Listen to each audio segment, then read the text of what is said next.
back to my channel. To my returning subscribers, thank you for always. If this is your first time here, please do us click on the subscribe button as you don't want to miss out on all the valuable content I've got to share on this channel. You're welcome to join us. Don't forget to give this video a thumbs up and drop me a comment if you found it valuable.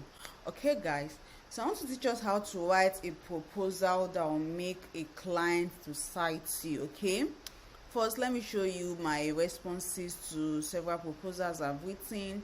Like I told you in my previous videos, when they respond to your proposals, that's when your message start counting. Now guys, look at since my days on Upwork, or more, I didn't even know it's this much proposals I've written and I've gotten responses to. Okay, so I want to teach you how I'm able to do this, how to write your proposal to get clients to cite your proposal among the hundreds of proposals that we'll be getting. Okay, so first of all, I'll be teaching you that by showing you one of the proposals I submitted, and we'll just also outline the steps from there. I've actually shared a lot of tips on this in my other videos. If you've not watched my introduction to Upwork, I would advise to go and watch it. Okay, so you see the tips I shared there. But this one, we're just going to look at what I wrote and how it is. So guys, I'll just go to find work, and under there I'll go to proposals, and then I'll see previous jobs I've submitted proposals to, and then we just look at one of them and see what it is like. Okay, let me use this. Job details. Yep. So look at this job that I submitted proposal for. I haven't actually got a reply for this. First and foremost, I'll say it several times, take your time to read the job description. It will help you to know how to adjust your proposal, and then don't just go and start typing the proposal when applying for the job. Have a template on a notepad or something where you can copy and easily edit and come and paste here. Okay, now there's something peculiar about this proposal, that's why I must always read it. As the client wrote the job description, came down here and wrote put number 88 in your application, so we know you have taken the time to read this description. Okay, this is one of the ways they are going to screen out people. So I started, hi clients, and I wrote that 88. I can see you are looking for a virtual assistant to execute appointment setting tasks for you, and I am taking up the position. I'm a highly skilled professional with years of experience in social management, email support, chat support, customer service, project management, and customer relation management. I have excellent organizational skills. I'm very detailed, highly efficient, excellent with time management, and have a good command of both spoken and written English language.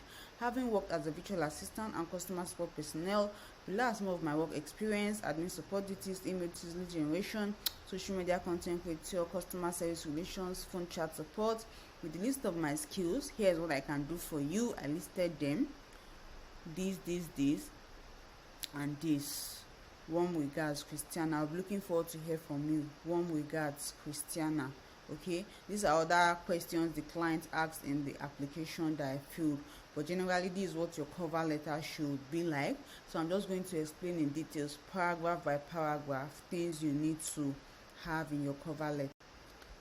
So guys, your cover letter, first of all, you address the client. If you know their name, it would be nice to address them personally, like hi John or something. If you don't know their name, go to their job posting and look at their job history.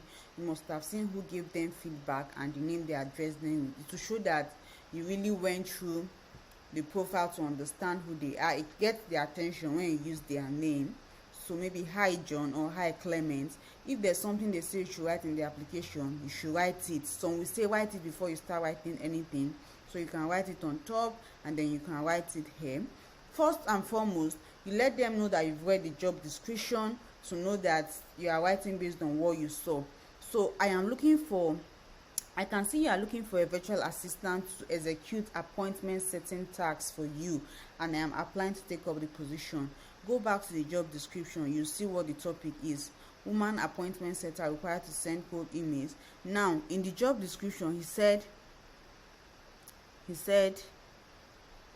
agency is looking for a rockstar virtual assistant to execute appointment setting tasks. Use their words in the exact way they used it in the job description, so they will know you read it. Okay, that's one of the ways to catch their attention.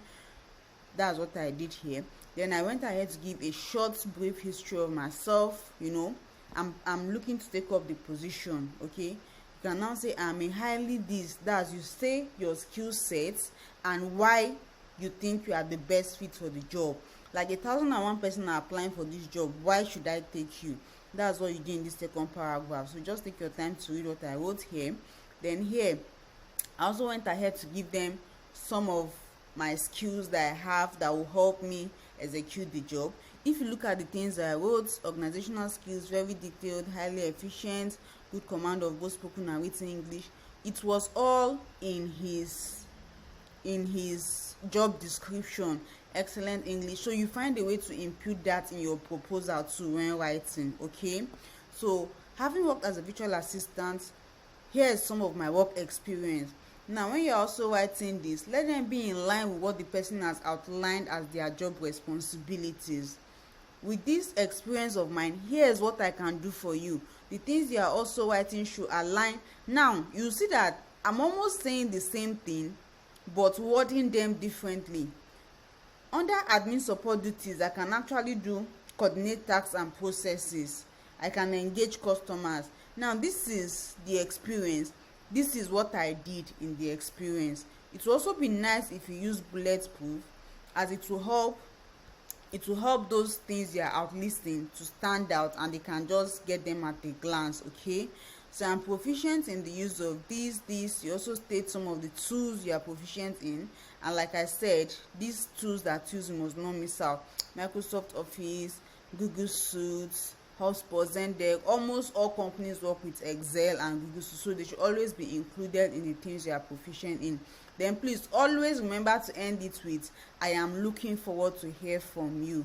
Thank you." Okay, so this is just an example, and like I always say, do not copy proposals verbatim. Okay, it will not be nice when an employer is going through his proposals and he's seen more than 10 different proposals looking the same thing. What makes you stand out is how you are able to twist things here and there. Okay, I can see you are looking for this and I'm applying to take up the position. I consider myself a best fit for this job because I'm a highly skilled professional in this. You now state your skills, you state what you have done, what you can do for them, and you are looking forward to hear from them. Simple and short. It should not be too long so they can just look at it at a glance and scan through it. So that's it. Thank you for watching, guys. Do not forget to give this video a thumbs up, comment down below, and subscribe if you're yet to do so. Love you. See you when next we see. Bye.